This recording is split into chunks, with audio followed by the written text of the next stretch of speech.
দুর্গাপুরে ডাক্তারি পড়ুয়ার গণধর্ষণের অভিযোগ আর সেই ঘটনায় মোট ৫ জনকে গ্রেফতার করা হলো। আজ আরো ২ অভিযুক্তকে গ্রেফতার করা হয়েছে। সব মিলিয়ে গ্রেফতারির সংখ্যা বেড়ে হয়েছে ৫।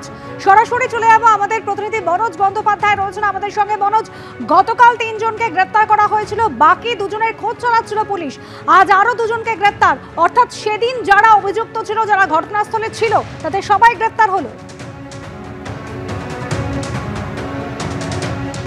একদমই তাই। দেখো, আমরা যেটা প্রথম থেকেই বলছিলাম যে এই ঘটনায় ৫ জন যুক্ত আছে। তুমি দেখেছো যে নির্যাতিতার বাবা তিনি কিন্তু বারবার বলছিলেন যে ৫ জন ছিল, ৫ জন, এবং সেইভাবেই কিন্তু অভিযোগ দায়ের হয়েছিল। আমরা পুলিশের সূত্র যেটা জানতে পারছিলাম যে এই ঘটনায় ৫ জন ছিল।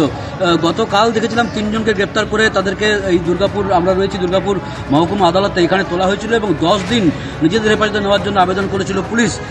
পাশাপাশি যেটা আমরা কালকেও দেখেছি যে চতুর্থ যে ব্যক্তি শেখ নাসিরউদ্দিন, সে পলাতক ছিল, তাকে খোঁজার জন্য বিজরার জঙ্গলে, বিজরা গ্রাম সংলগ্ন জঙ্গলে পুলিশ তল্লাশি চালায়, ড্রোন ক্যামেরা নিয়ে তল্লাশি চালায়। পরবর্তী ক্ষেত্রে কাল সকালে তাকেও আটক করা হয়, জিজ্ঞাসাবাদ করা হয় এবং পরবর্তী ক্ষেত্রে আজ সকালবেলায় তাকেও গ্রেপ্তার দেখানো হয়। ঠিক কিছুক্ষণ আগেই এই মুহূর্তে সব থেকে বড় ব্রেকিং, যে পঞ্চম যে ব্যক্তি অর্থাৎ শেখ শফিকুল, যে পলাতক ছিল, তাকে দুর্গাপুরেরই গোপাল মাঠ বলে একটি গ্রাম রয়েছে, একটি জায়গা রয়েছে, সেখান থেকে পুলিশ গ্রেপ্তার করেছে।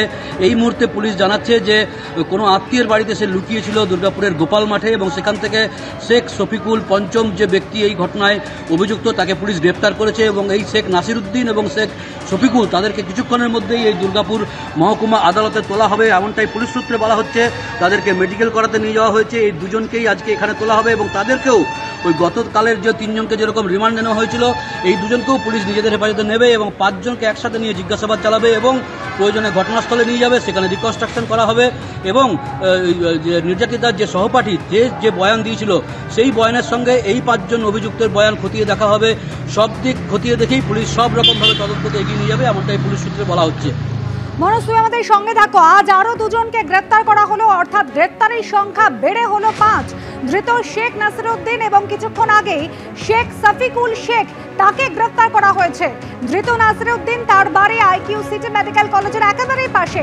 আর গতকালই পুলিশের জালে ছিল 3, যাদেরকে 10 দিনের পুলিশ হেফাজতে নির্দেশ দেওয়া হয়েছিল। এই গণধর্ষণ কাণ্ডে পুলিশের স্ক্যানারে কিন্তু রয়েছে নির্যাতিতার সহপাঠীর ভূমিকাও। মনোজ বন্দ্যোপাধ্যায় রয়েছেন আমাদের সঙ্গে। মনোজ, মোট 5 জনকে গ্রেফতার করা হলো, তাদের নিয়ে সম্ভবত ঘটনার পুনর্নির্মাণও করা হবে। গতকাল থেকে আমরা দেখেছি একাধিক জায়গায়, সেটা জঙ্গল হোক, গ্রামের বাড়ি বাড়ি হোক, সেখানে তল্লাশি চালানো হয়েছে। সব মিলিয়ে তদন্ত এখন কোন জায়গায় রয়েছে? দেখো, যেটা তদন্তে পুলিশ যেটা প্রথম থেকে বলছিল যে 5 জন এই ঘটনায় যুক্ত আছে। স্বাভাবিকভাবে 3 জনকে ধরার পর বাকি 2 জনের খোঁজ চলছিল। একজনকে গতকালই আটক করা হয়েছিল, তাকেও আজকে সকালবেলায় গ্রেপ্তার দেখানো হয়। আমরা দাঁড়িয়ে রয়েছি দুর্গাপুর মহকুমা আদালতে, এখানেই কিন্তু গতকাল 3 জনকে তোলা হয়েছিল। আর কিছুক্ষণের মধ্যে কিন্তু বাকি 2 জন, যে 2 জন গ্রেপ্তার হয়েছে, অর্থাৎ ঠিক কিছুক্ষণ আগেই শেখ শফিকুল, যে পঞ্চম ব্যক্তি, যে পলাতক ছিল, তাকে দুর্গাপুরের গোপাল মাঠের একটি তার এক আত্মীয়ের বাড়ি থেকে, সেখান থেকে গ্রেপ্তার করেছে